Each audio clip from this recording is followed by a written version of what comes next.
Et tu brute, or translated in ape talk, brute.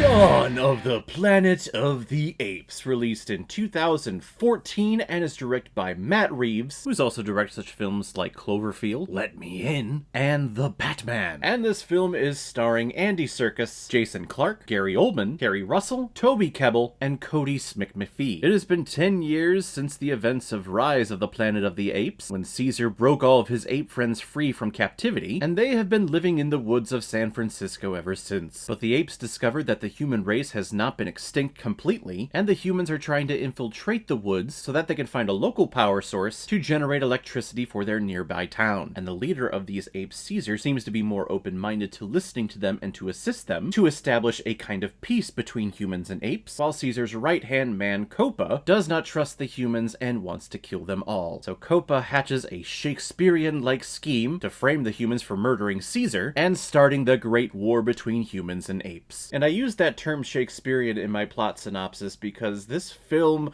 I forgot how just layered it is and complex it is and how emotional it is.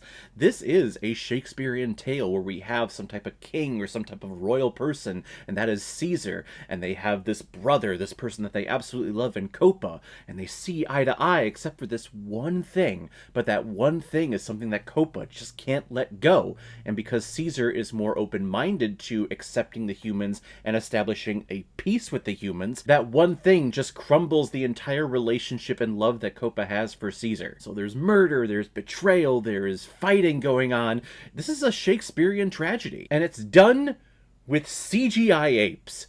This is how great of a filmmaker Matt Reeves is. He is great at world building and setting the rules and setting up an atmosphere for the audience to immerse themselves into when they're watching a film. With these Planet of the Apes movies that he directed, he absolutely does that. He did that with The Batman that came out a couple of years ago. That movie is all about the environment and the setting and the aesthetic. He is a very talented filmmaker, and he is one of my favorites that are working today. Plus, he manages to make me, who is a human, root for the apes in this movie, and I want to give a big middle finger to my kind. Even though I will say, I remember the humans being a lot more sadistic in this movie the first time I watched it. It's been a long time since I've seen this movie, but I thought I remembered Gary Oldman's character being more evil. Like, I thought he was the bad guy of this story.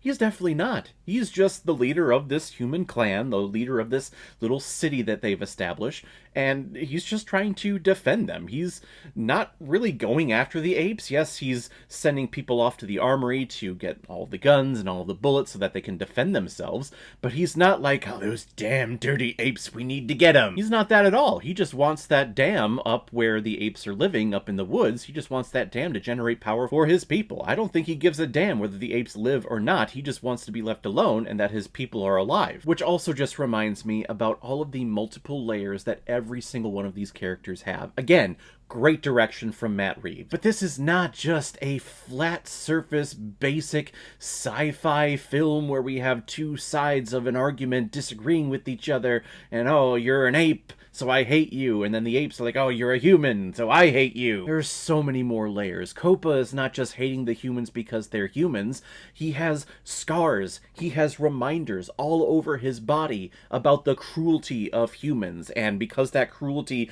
has manifested itself in his eye, on his arm, on his sternum, he can't let that go, and he can't let the hatred that he has garnered for humans his entire life, he can't let that go. Which, even though he is the villain of this story and he causes the war to happen, you can't necessarily 100% disagree with him. You definitely see where he's coming from, because I feel that if I was in his shoes and I went through his experiences, I would probably be doing the exact same thing. To see the person who's supposed to be leading the apes to a grand new adventure, to a grand new world, to see the leader of them shaking hands and hugging and embracing a human, that would piss me off. So the story here is absolutely magnificent. I love these characters. I love this story. I love how it acknowledges Rise of Planet of the Apes, even though Matt Reeves didn't direct that. Originally I thought he did, but that film is a very surface level film compared to this one. But I like how they don't completely ignore it, and Matt Reeves is just carrying on with his own story. No, they build off of it. Yes, it's a different environment. It's 10 years later. The world looks completely different. These are different people. But they do acknowledge where this universe, this brand new Planet of the Apes universe, or I guess prequel universe to the 1960s film, it's respecting where it came from. And I really like that. And then there's the performance capture, which, I mean, what can you say?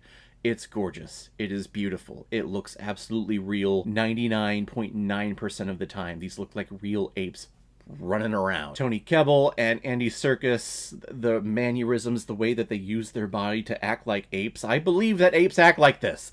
Like, they are actually apes in their human forms in real life, I believe. And they're conveying so much emotion just in their face, and how the computers take their face and put it onto an ape's face, and yet still keep all of the emotion and all of the feelings and all the storytelling that's going on with the eyes and the face and the tears. Ah, this film is so good. It's hard for me to think of a negative for this movie. This film is just great storytelling. If I had to explain to an alien, not from this Earth, that's coming down to Earth, and they're asking me, what the hell is a movie? People are talking about it. What are movies? I would point to several films, but I would think that Dawn of the Planet of the Apes would probably be one of them. It's masterful storytelling, beautiful artistry, great on-set location filming, plus amazing performance capture.